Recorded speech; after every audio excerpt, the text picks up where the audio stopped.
NEET परीक्षा के परिणाम में हुए भ्रष्टाचार के खिलाफ दिया गया ज्ञापन। झांसी में नीट परीक्षा, जो कि देश की सबसे प्रतिष्ठित और बड़ी परीक्षाओं में से एक है, उसका पेपर भी लीक हो गया। बेरोजगारी और पेपर लीक समस्या से जूझ रहे नौजवानों को भ्रष्टाचारी सरकार ने एक और झटका दे दिया। एक और जहां संवेदनहीन मोदी सरकार में भर्तियों का टोटा है, तो वहीं दूसरी ओर भ्रष्टाचार में डूबी सरकार सभी प्रकार के परीक्षाओं का पेपर लीक करवाने की जिम्मेदार है, जिसकी वजह से नौजवानों को अपने उज्जवल भविष्य का कोई भी मार्ग दिखाई नहीं दे रहा है। नीट के परीक्षा का परिणाम 14 जून को आना था, परंतु आनन फानन में 4 जून को ही लोकसभा चुनाव के परिणाम के दिन ही नीट के परीक्षा का परिणाम घोषित कर दिया गया। इससे सवाल उठता है कि किस गुनाह को छिपाने के लिए इसका परिणाम उस दिन घोषित किया गया। जिस प्रकार 67 बच्चों को पूरे 720 अंक दिए गए हैं, एक ही कोचिंग के कई बच्चों को 720 अंक दिए गए और कुछ बच्चों को 718, 719 नंबर दिए गए, जो कि असंभव है, क्योंकि एक प्रश्न छोड़ देने या गलत करने पर 4 से 5 नंबर कम होने चाहिए। तो 718 और 719 नंबर कैसे दिए जा सकते हैं? इससे साफ प्रतीत होता है कि नीट के परीक्षा में गंभीर त्रुटि और भ्रष्टाचार किया गया है।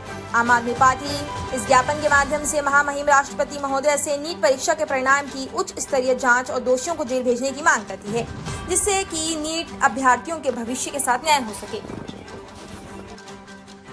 24 लाख बच्चों ने मेडिकल एंट्रेंस नीट का एग्ज़ाम दिया था, जिसका कि परिणाम 14 जून को आना था, लेकिन इन्हीं रहस्यमय परिस्थितियों में, जो कि स्पष्ट नहीं है, उनको 4 जून को घोषित कर दिया गया एनटीए द्वारा बिना किसी पूर्व सूचना के।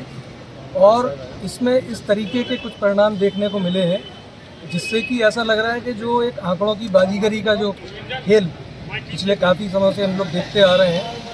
अभी लोकसभा के जो परिणाम आए और उसमें जो एग्जिट पोल आए, उसमें भी हम लोगों ने देखा कि जिन राज्यों में जितनी सीटें नहीं थी उससे ज़्यादा सीटें दे दी गई एनडीए को। ये उदाहरण है।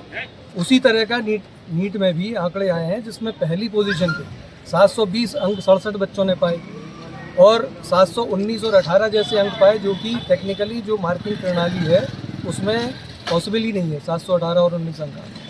तो ये हम लोग की मांग है कि इसकी उच्च स्तरीय जाँच कराई जाए कि कैसे बिना किसी सूचना के 10 दिन पहले क्यों रिजल्ट आउट किया गया। क्या इसके पीछे ये मंशा थी कि जिस दिन लोकसभा के परिणाम आ रहे हैं उस शोरगुल में ये बात दब जाए, और किन परिस्थितियों में पहली पोजीशन पे 67 बच्चों को, जो कि 2 या 4 बच्चे हर साल पिछले इतिहास पढ़ा हुआ है, वहाँ के आंकड़े देखे जा सकते हैं, कैसे इतने बच्चे फर्स्ट पोजीशन पर आ गए।